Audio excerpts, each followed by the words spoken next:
problème que le petit avait avec moi, je lui ai présenté l'ordre de mission. Voici la lettre où on a saisi le ministre.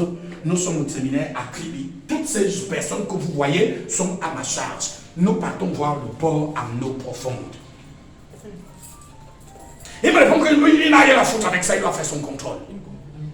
Donc il faut que je reste calme et tranquille. Et que je permette qu'il termine d'abord son agitation.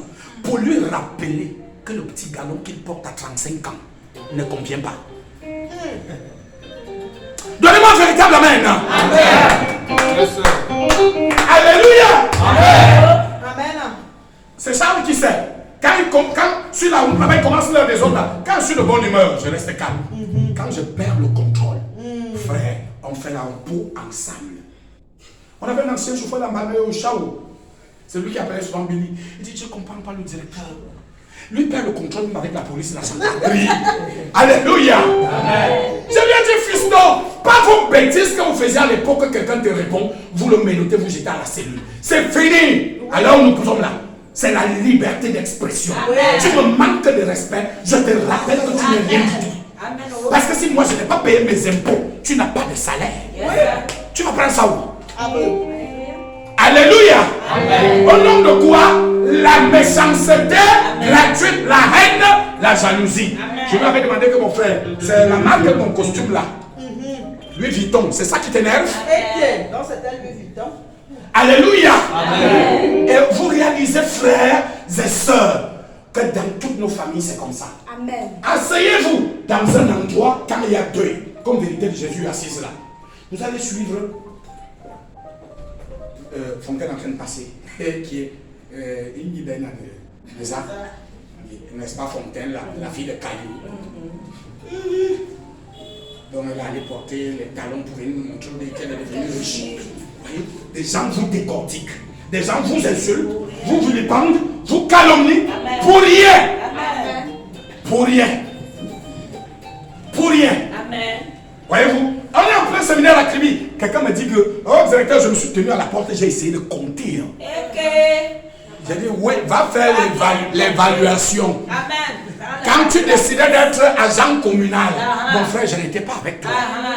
Va attendre ton petit salaire là-bas. Amen. Moi, ma destinée n'attend pas le salaire. C'est une destinée du grand Congo. Amen. Il est tenu à la porte. Il dit qu'il a compté. Donc il a fait une évaluation de la recette. Amen. Mon frère, tu sors d'où dans ma comptabilité? Tu es le comptable de mon entreprise? Non. Tu es mon particulier?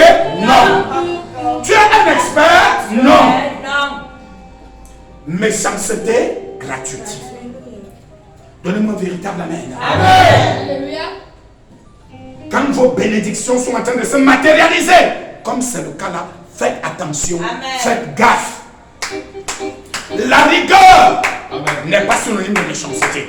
Alléluia. La vigilance n'est pas synonyme de méchanceté. Amen. Soyez rigoureux et vigilants et poursuivez votre chemin. Amen. Tranquillement et globalement. Alléluia. Amen. Alléluia. Amen. Voyez-vous un jour, nous sommes en train d'aller au village au deuil, Charles et moi, un week-end. On arrive là, la barrière d'un Macon. Le type arrive, donnez-moi le dossier. On lui donne le dossier. Il fait le dossier. Il va au box là-bas dedans. Il ne nous dit rien. Je descends avec Charles. On trouve qu'il est en train de remplir un procès verbal.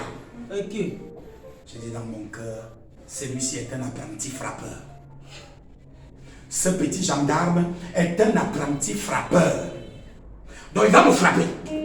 Comme il est en train de faire son procès verbal, que je panique et que je commence à négocier. Charles a voulu parler, je lui ai fait signe. Calme-toi. Il a écrit tout ce qu'il voulait écrire là-bas. Votre assurance est finie depuis 3 jours. Vous étiez au courant, j'ai dit non. Vous savez que me rouler sans assurance, c'est une infraction. Je dis que c'est même une grosse infraction. Quand il a fini d'écrire, il s'est mis à lire lui-même. Il a dit à Charles le sien, j'ai dit à Charles que signe. Il a dit, qu'est-ce que vous faites? Je lui ai dit, je connais la procédure. Donc prenez votre dossier, vous le transmettez à la hiérarchie et qu'elle poursuive sa randonnée vers la justice. C'est là-bas qu'on ira répondre. Ah, d'accord, donc vous connaissez la procédure, j'ai dit très bien. Et m'a remis le dossier. On allait monter dans la voiture. son encre et son papier et le temps qu'il avait perdu lui-même pour écrire dans l'eau. Il aurait pu me dire, grand, donnez-moi 1000 francs. Il va s'asseoir pour écrire. Parce qu'il se dit que je vais paniquer. Frères et sœurs, mon tuteur disait, il se querellait, j'étais allé à Monabo une fois, et il se querellait avec l'un de ses voisins. Et son voisin avait 2 fils qui étaient des gardiens de prison. Il a appelé le papa là. Il lui a dit, regarde-moi très bien.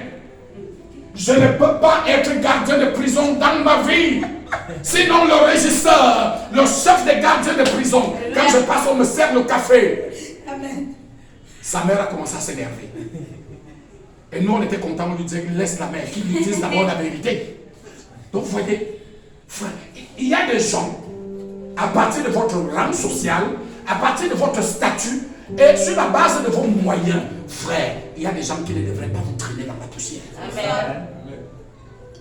C'est un problème psychologique qu'on devait résoudre. Oui. C'est pas un problème d'argent, c'est un problème psychologique. J'ai commencé comme ça avant. C'est ça. Même là où je suis né, cet homme-là leur disait, le type si. Il faut faire attention avec lui. Pourquoi?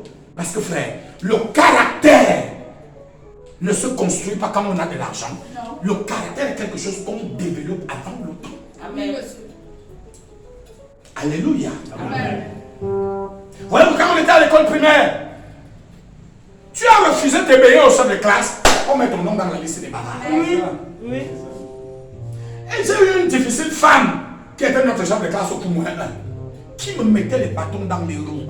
Et je lui ai dit, gars, mets dans toutes les listes. C'est-à-dire, même quand tu rentres chez toi à la maison, mets Omboli Jean dans ta liste des bavards.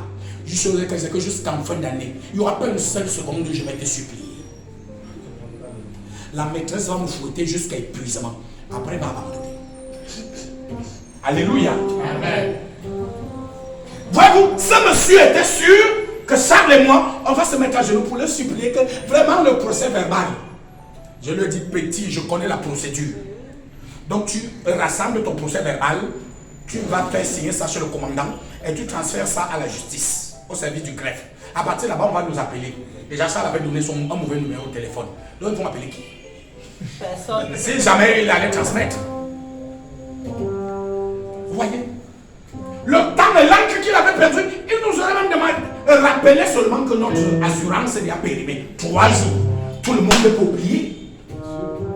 Et vous montrer qu'il a les galons. Je guette comme ça, je vois qu'il est élève gendarme à son âge. Et vous devez aussi connaître même les galons là. Moi j'ai étudié ça. Donc si tu n'as pas bâti de capitaine, mon ami, tu ne me parles pas. On n'a pas le même niveau intellectuel. Amen. Alléluia. Amen. Sur la route là-bas. Même ceux qui disent qu'ils sont les routiers, les flasheurs, demandez à Charles. On s'est déjà gâté à plusieurs reprises. Ça veut dire, vous voyez, tout le monde est sur la table et les gens tremblent comme des papiers. Je viens, je casse la baraque avec eux. Et finit par libérer notre dossier, on continue notre chemin. Parce que frère, tout le monde n'aime pas quand quelqu'un vient faire du désordre dans son boulot. Donc à un moment, ils peuvent se dire qu'une rébellion même peut éclater ici. Mieux vaut qu'on me dise ceci. On continue notre frappe. On continue notre frappe. Donc tu arrives là, tu secoues la surface et tu continues ton chemin. Et vous allez réaliser, peuple de Dieu, que dans les familles, même dans nos églises et partout parmi les hommes de Dieu, alors je vous parle de la jalousie, la haine, la méchanceté, sont venus élire domicile chez nous. Chez nous. Tu viens chez moi, 4 salons. Mon frère, quand j'apprenais sur les lampadaires, tu étais là? Mon frère, quand je passais 5 jours de jeûne à sec, tu mangeais, tu ronflais. C'est mes 5 salons que tu viens voir maintenant. Laisse mes 5 salons avec la salle à manger et le classeur. Laisse le grand gabarit de la maison là. J'ai souffert pour y arriver. Et Dieu doit continuer de me bénir. C'est ça le problème. Pas de personnes sont prêtes à se mettre à fond pour arriver à la bénédiction. Et quand tu y arrives, ça devient un problème. Ça devient un problème. Regardez tous ceux qui arrivent ici et qui subissent le cheminement de la bénédiction, frère, ils arrivent à des résultats. Amen. Vous verrez le frère Mathieu, à cette période, c'est l'année prochaine, il y aura un changement. Amen. Même le petit jeune Daniel qui est assis là, il bosse, personne ne voit. Amen. Il est comme un moteur, il aurait tout fait. Personne ne voit. Mon frère, un jour, sa vie va changer. Alléluia. C'est même pour ça que je n'ai pas honte de raconter qu'elle et moi on s'est rencontrés. Je vivais dans une chambre où les murs n'étaient même pas crépus. Amen. Et il y avait une vieille tôle fixée sur la fenêtre. Amen. Le sol n'était pas coulé. Le simple ciment n'était pas giclé sur les murs. N'en parlons plus du plafond. C'est là que je vivais. C'est là qu'on s'est mariés. C'est là qu'Aaron est né. Frère, si Dieu a changé la situation actuellement, frère, laisse ta méchanceté de côté. Mange la nourriture. Vois le roulement.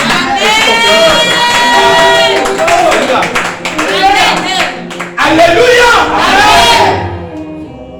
Et tu continues ton chemin. C'est pour ça que le petit colonel qui est à côté de moi, je pars gronder devant son camp. Je gronde sur son portail, je secoue même. Pour lui rappeler qu'il n'est rien du tout. Parce que par rapport à ma personne, lui n'a pas d'expérience de la vie. Frère, je sors de très loin. C'est ça. Amen. Et son épouse n'a pas manqué le respect à mon épouse. J'ai demandé à son épouse, le gringalet qui est tenu si c'est ce que c'est que le mariage. Le prix à payer pour avoir une femme. Alléluia. Amen. Alléluia. Amen. Et j'attendais que quand il allait rentrer du travail, qu'on lui dise que le voisin est venu gronder chez toi ici. Et qu'il a dit que tu n'es rien. Pour qu'il vienne me voir chez moi. Il n'a jamais eu le courage. Parce que je voulais que lui et moi se retrouve donc face à face. Pour que je lui rappelle qu'il n'est rien du tout. Il n'est jamais venu. Vous voyez? Parce qu'il y a des gens devant qui vous devez faire gonfler votre bénédiction. Leur rappeler qu'ils ne sont rien du tout. Comment véritable amen. Et n'allez pas chercher les subalternes. Cherchez celui qui est à votre niveau. Pour lui dire que mon ami, par rapport à moi, tu n'es rien du tout. Tu n'es rien. Je voulais lui rappeler que quand ton gringalet de fils manque le respect à ma femme, bon, mes fils qui sont chez moi ici, est-ce que tu vois leur mine? Bon, mes filles qui sont là, est-ce que tu vois leur mine? Bon, tu as deux petits bâtards là-bas que tu envoies à l'école. Est-ce que tu sais que chez moi ici, c'est une délégation de 8 personnes? Oh oui. Et j'allais terminer par un point très important. Je suis encore à ce stade à cause de mon âge. Quand j'aurai ton âge, je serai dans mon propre duplex. Ici à Yaoundé. Je ne serai pas en location. Amen. Ça c'était pour le mettre KO. C'est ce que j'avais préparé. Et Dieu l'a aidé à ne pas venir. Parce que je voulais qu'il boive le ndolé là et qu'il aille dormir avec chez lui. Ce n'est pas de la vantardise, frère. Mais c'est qu'à un moment, il faut rappeler aux gens ce qu'ils sont. Amen. Alléluia. Amen. Et frère, je dis à Dieu qu'il change toutes mes natures, qu'il ne change pas l'autre là. Amen. Parce que c'est l'une de mes natures que j'aime beaucoup. Parce que même elle-même quand elle me provoque, je lui rappelle qu'elle n'est rien. Alléluia. Et j'aime ça. Alléluia. Amen. Je lève l'aiguille du français à 18. Et je commence à parler un autre type de français. Et c'est ce que je voulais avec le type là le jour là. Mais le gars, il a tout fait, il m'a fui. Jusqu'à ce jour. Il ne m'a pas affronté. Alléluia. Amen. Alléluia. Amen. Deuxième point, les charmes. Faites attention. Faites attention. Parce que quand on parle de charme, les gens pensent seulement que le frère Mathieu va charmer la sœur Caroline. Non. Je viens vous dire ce soir que les sœurs se charment entre elles. Amen. Vérité. Vous voulez que je vous dise quelque chose? Vérité. Je connais une famille où la plupart des filles sont en Europe. Et il y a une seule qui est ici au Cameroun. Et celle qui gère les cousines, le père, la mère, et les neveux et les nièces qui sont encore au Cameroun, que ceux qui sont en Europe là-bas ont laissé et ne sont pas encore ici. Vous savez ce qu'il a fait? Elle a charmé toutes ses soeurs. J'ai suivi une ici. Toutes! Puisque quand tout arrive ici, c'est chez elle et dorment. Amen. Elle a vu un marabout. Elle a préparé le cancan. Elle a donné à toutes ses soeurs. Même le père n'a rien à dire à ses enfants. Quand il veut causer avec ses enfants, il doit passer par sa fille. Vous pouvez imaginer ça. Des enfants qui sont à l'extérieur et qui ne peuvent pas causer directement avec leur papa. Elles doivent d'abord passer par leur soeur. Elle ne bouge pas, elle est là. Frère, on en a vu de toutes les couleurs. Donc quand on te tient ici, pour vous parler d'une situation, c'est qu'on sait de quoi on parle. Vous voyez les enfants qu'elle a à sa charge ici. L'enfant ne peut pas causer directement avec sa maman. Quand la mère doit envoyer l'argent, même les enfants majeurs, l'argent atterrit d'abord entre ses mains et c'est elle qui décide de l'orientation de cet argent. Allez voir la grosse maison qu'elle a construite avec le terrain. Parce que tout ce qu'on lui envoie, c'est elle qui est gagnante. Parce qu'elle est sur place ici. Même les chantiers de ses soeurs, c'est elle qui dirige. Elles sont toutes, les 4 que je connais, sous envoûtement. À cause de quoi? Le charme. Que ce qu'elle dit, c'est ça que tout le monde comprend. Faites attention avec vos vies. Faites attention avec vos vies. Faites attention avec vos vies. Amen. Parce que quand on parle de charme, fiston, il voit seulement que le trésor va charmer une soeur. Et ne réalise pas la sorcellerie qui se joue dans les familles. Même dans les communautés. Il vous souvient, les anciens qui sont ici, je crois Gagné était là, je ne sais pas si, mais il était déjà arrivé à l'église. Je suis dans une ligne de prière. À mon atelier en train de prier pour les malades. Au terme d'une veillée de prière, vers la matinée, autour de 4 h 5 h, une soeur qu'on ne connaissait pas, qui était arrivée à la veillée de prière, s'avance. Mais peut-être au moment où je lui impose les mains, le Seigneur me dit, lève d'abord tes mains. Je lève les mains, je lui dis que le Seigneur dit que tu viens d'une église pentecôtiste de Yaoundé. Oui, homme de Dieu, je suis une sœur en Christ. Elle pensait que la bonne nouvelle allait s'arrêter à ce moment. Donnez-moi un véritable amen.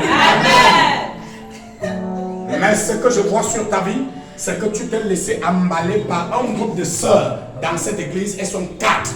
Et quand tu es entré dans ce groupe, tu es devenu la 5e. Vous marchez ensemble, vous faites tout ensemble. Et vous êtes allé du côté de soi. Vous avez vu des marabouts là-bas qui vous ont donné des poudres que vous venez mettre dans la nourriture. Et vous appelez les frères de l'église pour qu'ils viennent manger chez vous à la maison. Pour que les révélations de vos mariages sortent. Faites attention. Faites attention. Ça s'est passé à l'église de Monaco. Les voilà qui sont là pour témoigner. Là, il n'était plus debout. Elle ne disait plus homme de Dieu, elle était à genoux. Le Seigneur dit, ce n'est même pas tout ce que tu as fait. Et il y a un frère dans votre église qui s'appelle le frère Thomas. Oui, homme de Dieu. Et tu as pris la viande. Et tu as mis au frais. Amen. Une nuit entière. Tu as sorti, tu as cuisiné. Tu as ajouté de la poudre. Le frère a mangé. À l'heure nous parlons, il est sous envoûtement. Dans l'église. Dans l'église. J'ai dit dans l'église.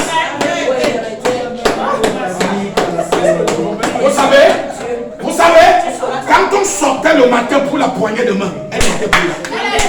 Elle n'était plus là. Elle avait accepté que qui la voit en journée. Frère, on en a vu de toutes les couleurs. C'est qu'elle suivait que l'oiseau a des visions. Elle ne savait pas qu'il y a certaines visions qui prennent d'autres ampleurs. Donnez-moi un véritable amen. C'était la course contre la montre. Les charmes. Frère, une soeur peut te charmer. Même ton foyer, tu mets de côté. Tu ne vois que des visions cassent son sujet. Je connais un frère qui a détruit sa vie. Le révérend Roland Ekassi a l'habitude de dire que frère Eric était allé gâter sa vie à la veille au bar. Il a entré dans la chambre où le sang dormait.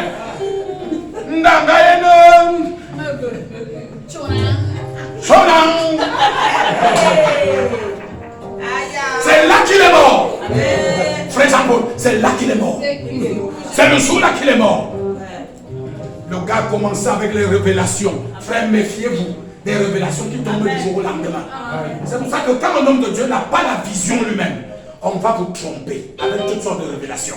Parce que les jeunes sœurs que vous voyez là, elles ont des cornes sur la tête à un niveau que vous n'imaginez même pas. Elles sont prêtes à des messages que vous n'imaginez pas.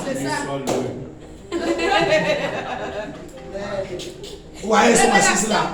Elles chantent. Elles sont en train de regarder dans l'église pour calculer. Dès que j'entre dans mon bureau, vous voyez, remarquez très bien, le jour où il y a 2, 3, 4 jeunes frères nouveaux qui arrivent. Toutes les sœurs sont arrivées dans l'église.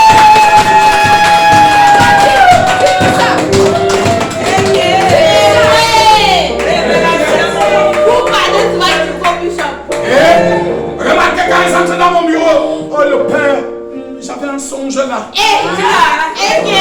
l'impression dans mon cœur, les songes sont de retour. Les songes sont de retour. Donnez-moi un véritable amen.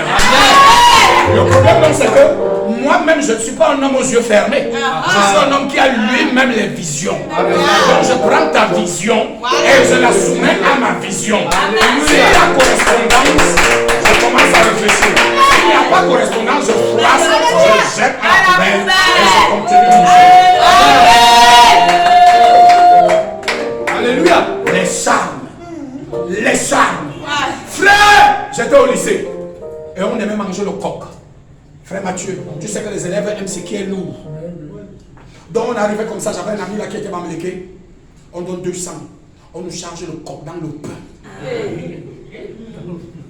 Frère, on mange. Quand on est foiré, on supplie à maman là que mouille le pain. Pas mouillé. Peu mouillé. On mange. Frère, on termine. Un jour, moi j'avais mis à quitter le lycée, je crois 2 ou 3 ans après. J'apprends que un Sam et Foulan a eu lieu au lycée technique. On demande qu'il y a eu quel Sam et Foulan. On a trouvé un gros caleçon d'une grosse maman au fond de la marmite. Donc nous on mangeait le coq en surface ici. Alors il y avait un charme en dessous. Et elle avait les grosses marmites dans lesquelles on met l'eau au village. C'est les grosses marmites dans lesquelles elle faisait le coq. Elle mettait dans le pouce. Si le coq là n'est pas fini, vous n'achetez rien d'autre. Moi même les filles qui aiment les croquettes, qui aiment les boulettes, tout le monde était aligné devant la marmite de coq. Pourquoi? Parce que le gros caleçon qui était là-bas en bas, noir comme le charbon de bois, était en réalité un virulent charbon. Et comme l'erreur finit par arriver, qu'est-ce qui s'est passé? Le coq est resté petit. Quelqu'un est arrivé et la personne a dit que le fond de la marmite, voilà 1000 francs. Envoie-moi le manioc. Je rate le coxy. Elle a oublié. Donc quand tu rates le coq, il a pensé à un moment que c'était une grande plaquette. Une plaquette sèche le coq qu'il fallait maintenant porter et croquer comme les croquettes au colisé.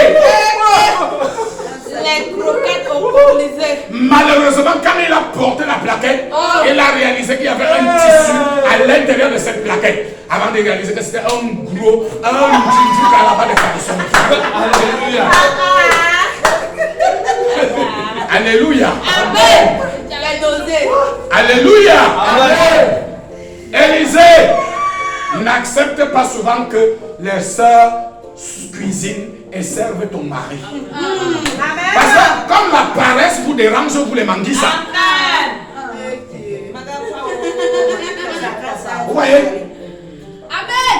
Quand une sœur a préparé et qu'elle a servi elle-même, est-ce que vous savez déjà que naturellement, permettez-moi de parler, naturellement, quand une sœur a cuisiné elle-même et qu'elle sert, naturellement, elle est identifiée au repas qu'elle pose sur la table. Peu importe les personnes qui vont. Amen. Oui. Amen. Il faut que je vous parle ouvertement. Amen. Ça veut dire que si elle prépare 20 fois pour que le frère Thierry mange, et qu'un matin, le frère Thierry se sépare de sa femme, frère, ce n'est pas obligatoirement un problème mystique. C'est un problème, une équation aussi simple. C'est pourquoi toute femme normale, parmi nos mamans et nos grands-mères, haïssait que son mari refuse de manger sa nourriture. C'est-à-dire c'est une coupure de communication. Amen. Parce que le repas est une communication entre le cuisinier et le mangeur. Il faut faire attention avec ça. C'est pas un jeu. C'est pas un jeu. Maintenant, on est devenu champion du monde. C'est-à-dire au-delà de la maison, où tout le monde peut cuisiner, tout le monde mange sans problème. On a atteint un niveau où on est devenu champion du monde. C'est-à-dire même à la maison, on n'a plus la force de cuisiner. La cuisine vient de l'extérieur. Ah oui. Parce que même si Eden me prépare à manger, elle prépare dans les conditions de sa mère. Parce que tout ce qui est dans la maison appartient à sa mère. Donc elle est dans l'obligation d'entrer mystiquement dans l'enveloppe de sa mère. Caroline cuisine, c'est la même chose. Mais si déjà Caroline cuisine chez elle et apporte, je mange, les données changent. Amen. Les données changent.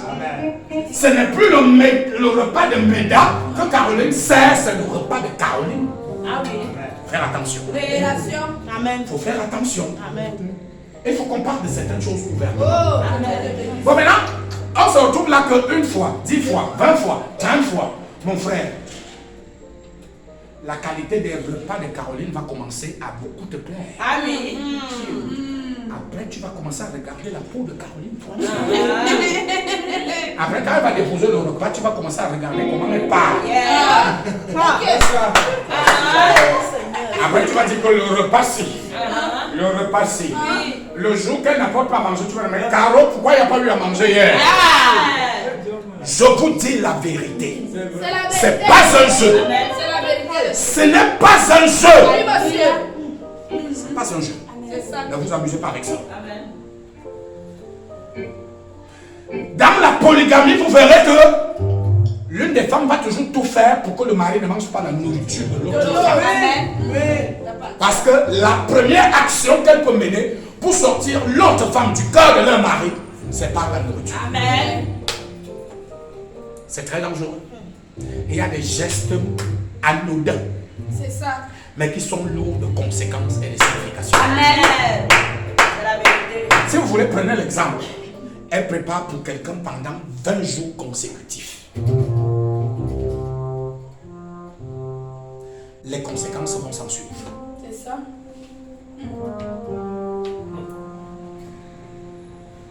C'est aussi simple que l'eau de roche. Amen. Je vous pose une question. Pourquoi la dernière fois où tu étais à Acropole, les beignets sucrés que tu as mangés là-bas, pourquoi un jour tu vas penser que il faut que j'aille encore chercher les beignets là? C'est parce que ces beignets ont eu un effet dans ton organisme. Amen. Il faut faire attention. Amen. Il faut faire attention. Amen.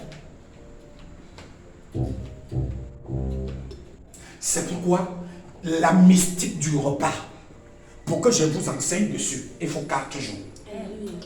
On ne parlera que du repas.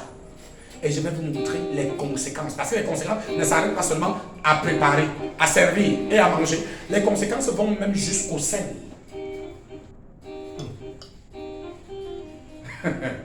Jusqu'au sel. Est-ce qu'on est ensemble ce soir? Amen. Vous devez donc réaliser que les charmes, ce n'est pas un jeu. C'est pas un jeu.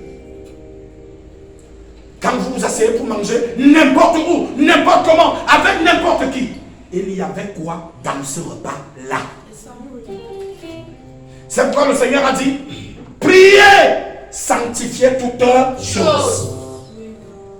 Parce que lui-même savait qu'à un moment, il y aurait des charmes sur la terre. Comme vous êtes devenus des paresseuses olympiques, ma pauvre mère rentrait du champ. Elle s'assoit encore, elle pile le pain. Elle épluche le manioc et met au feu. Et la famille mange. Mon frère, tu as le gaz sur place. Et ton enfant sur le marché de l'île du Roi. Mais tu ne peux pas faire la cuisine, il y a un problème. Amen. Il y a un problème. Amen. Ouais, quand ils sont encore à la maison comme ils sont là, le cafouillage. Amen. Voyez-vous?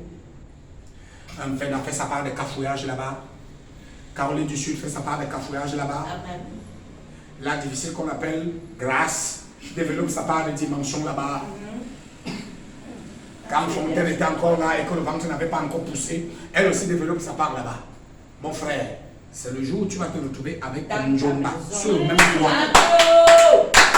C'est là alors que C'est là que la sorcellerie commence. Amen. Allez demander à Élisée. Sa tante lui disait que Élisée, fais la cuisine. Elle était toujours nonchalante comme les trains de Cambrai. Je ne savais pas qu'il fallait éplucher le manioc. Voyez, le jour qu'elle est arrivée, que Charles et elle sont sur le même toit, les plaintes sont venues me trouver. Amen. Amen. Si je n'étais pas un vieillard, que je frappe du poing sur la table pour dire que tu vas d'abord m'arrêter ça, Amen. peut-être qu'elle ne serait même plus à cette place. Ah oui. Voyez. Et là, ce n'est pas une affaire de dormir. C'est une affaire d'entretien de la maison. Amen. Amen. Amen. C'est ça. Vérité des choses. C'est ça le problème. Dis-nous ça. Mon frère, tu me fais le riz sauter tous les jours, je suis étudiant.